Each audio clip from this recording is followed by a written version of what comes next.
Mojawapo ya misemo ambayo nimeisikia sana wakati nakuwa ulikuwa huu unaosema shilingi inazama lakini meli inaelea.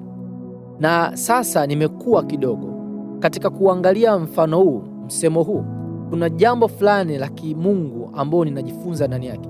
Kuna siri fulani ambayo ipo ndani ya mfano huu ambao nataka nikushirikishe na wewe siku ya leo. Bwana Yesu asifiwe. Mimi ninaitwa Mwalimu Daudi Mwalizo na ninakukaribisha katika maisha ya ushindi. Maandiko matakatifu yanasema katika kitabu cha Wakorinto wa kwanza sura ya 15 mstari wa 57, lakini Mungu na ashukuriwe atupaye kushinda kwa Bwana wetu Yesu Kristo. Nilipoongelea awali wakati nakuwa nilijifunza, kuna msemo ambao tunautumia sana katikati ya jamii ya kwamba shilingi itazama lakini meli na ukubwa wake wote bado inaweza ikaelea juu ya maji. Hili ni jambo kidogo la kushangaza, lakini nilipoenda shuleni wakati nasoma tulijifunza kidogo kuhusiana na jambo hili, na wakati nafundishwa hii ilikuwa ni jambo linalonivutia kwangu. Kwa hiyo kidogo nilisikiliza, nikajifunza kwamba kumbe meli kwa upande wake wa chini kuna namna fulani imetengenezwa ambayo inaruhusu hewa ya namna fulani iwepo ndani, na kwa sababu hewa ni nyepesi kuliko maji inatengeneza mazingira ya kwamba ile meli isizame kutokana na namna ambavyo imetengenezwa. Kwa lugha nyepesi, kuna namna ya kimekanika imetengenezwa ambayo inafanya meli isizame, na shilingi kwa vile haina namna ya kimekanika ilivyotengenezwa, ndio maana inabidi izame. Mfano huu ni jambo la kufananishwa na maisha yetu kama watu wa Mungu. Inawezekana tukawa tunakutana na changamoto nyingi, changamoto ambazo kwa muda huu inawezekana zikakufanya utake kukata tamaa, lakini habari njema ni kwamba wewe ni kama meli.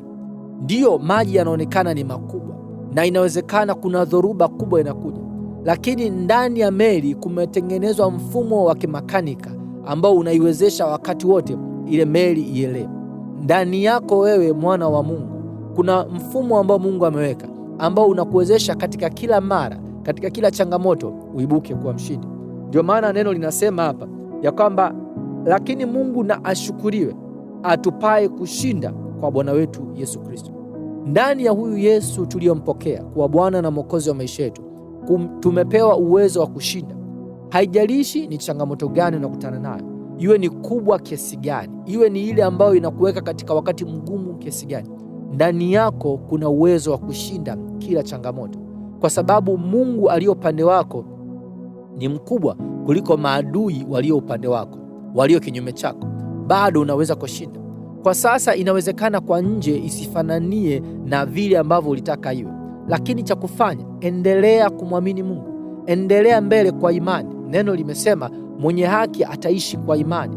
Ni lazima uwe mtu wa imani. Amini tu kuhusu kile ambacho Mungu amesema katika neno lake, na yeye Mungu anayeliangalia neno lake alitimize, atalitimiza juu ya maisha yako. Kuna wakati mwingine mazingira yanaonekana kama yapo kinyume na wewe. Kila kitu ambacho unakabiliana nacho kinaonekana kana kwamba kinataka kikushinda, lakini sio kweli, hakitakushinda. Katika mambo yote wewe ni mshindi. Cha kuzingatia ni kwamba kaa katika neno la Mungu. Neno la Mungu ndiyo msingi wa imani, na maadamu unasimamia neno la Mungu, basi ushindi ni wako. Kumbuka, ni Mungu anayekupa kushinda. Nani anaweza kawa na nguvu zaidi ya Mungu? Hakuna. Na kwa vile hakuna, basi kushinda ni lazima kuwe kwako. Simama katika neno la Mungu, simama katika imani, kwa sababu ninakuhakikishia katika kila changamoto, ikiwemo hii unayopitia sasa, lazima utaibuka kuwa mshindi. Kama umebarikiwa na somo hili kwa namna yoyote ile, basi niandikia comment hapo chini. Lakini kama una swali au una jambo lolote ambalo linahitaji ufafanuzi zaidi, mawasiliano yangu yako hapo chini, nitafute. Ningependa niwe baraka kwako kwa kadri ya inavyowezekana. Mpaka hapo tutakapokutana tena, usisahau kuwa Mungu anakupenda na anataka wewe uishi maisha ya ushindi. Barikiwa.